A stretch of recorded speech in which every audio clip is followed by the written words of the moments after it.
Flamboyant entertainment. Hello and welcome to Westchester Fantasy Football League 2024 Week 4 K-Ball's Objectively Biased Power Rankings, brought to you by Allen's Coffee Brandy. Allen's, mix it with some milk, drink it like coffee on your way into work. Allen's Coffee Brandy. All right, getting right into it. You'll see here we got the parentheses 9. That's going to refer to what was the previous ranking. Mahomes Depot at 12, worst team in the league. I think I just gave him a higher ranking last time because the whole Saquon thing. But even with Saquon, his team is just awful. I mean, imagine if he didn't make that trade. It would be like a struggle to put up 50 points any given week. This team's just not it. Is what it is. Don't really want to beat up on him any more than that. At 11, Hawks. This team is terrible as well. I mean, dude, it's just such a shame with the Dolphins right now. We'll talk about that more when we get to Jack Ding's team. But, they look like they're just going to completely tank it out at this point. I mean, even if Tua comes back, Mike McDaniel fucking sucks. McCaffrey, bilateral, both sides, Achilles tendonitis. Dude, the Madden curse is real. John's at 11. 10, Pickle Party. Again, I think this team is good, but, I guess it's not. Garrett Wilson, Ramondre Stevenson suck. Joe Burrow sucks. Sam Laporta, way overdrafted in all leagues this year. So when you kind of think of it like that, you got him at 10. At 9, I got the Comeback Bot 3000.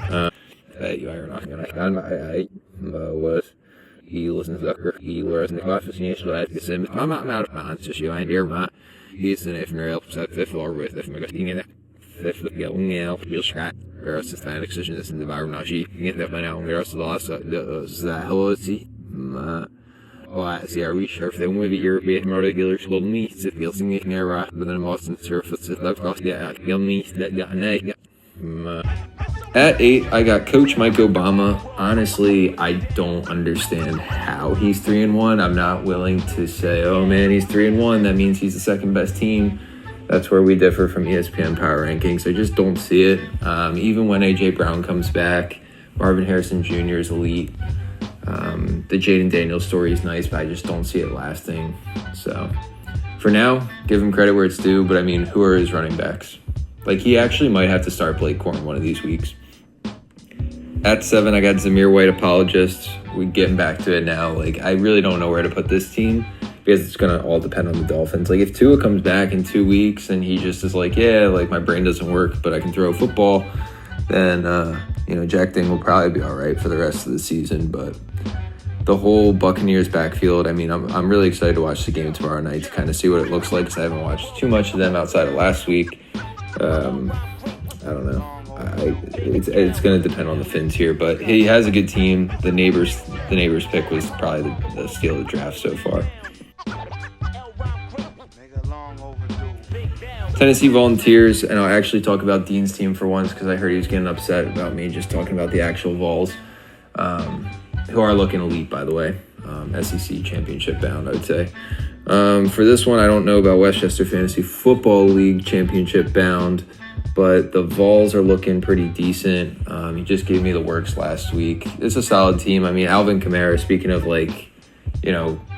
best draft picks per value, he probably picked Kamara in the 7th, 8th round. He's the best fantasy player this year. He's going to keep on riding that until something changes, which I don't know if it will, but Justin Jefferson, elite. Nakua is going to come back and re-injure his knee, so you can't count on him.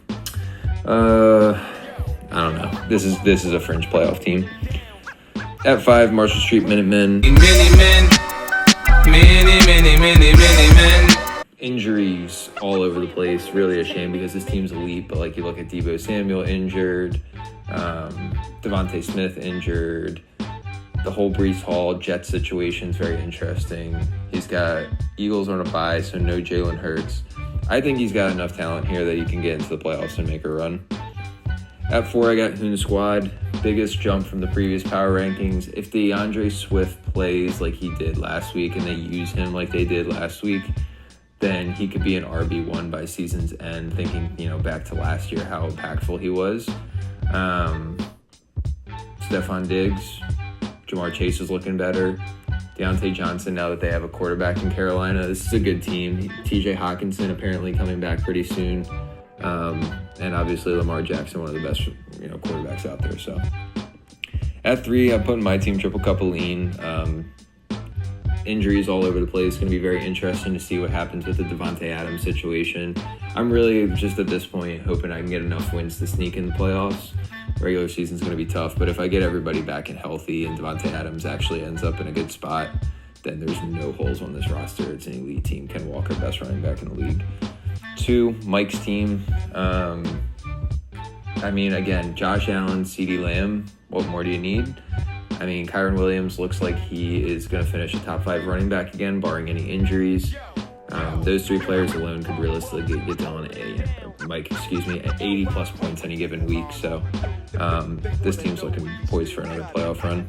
And at 1, Continental Garden Snakes. What more can you say? He's the only undefeated team.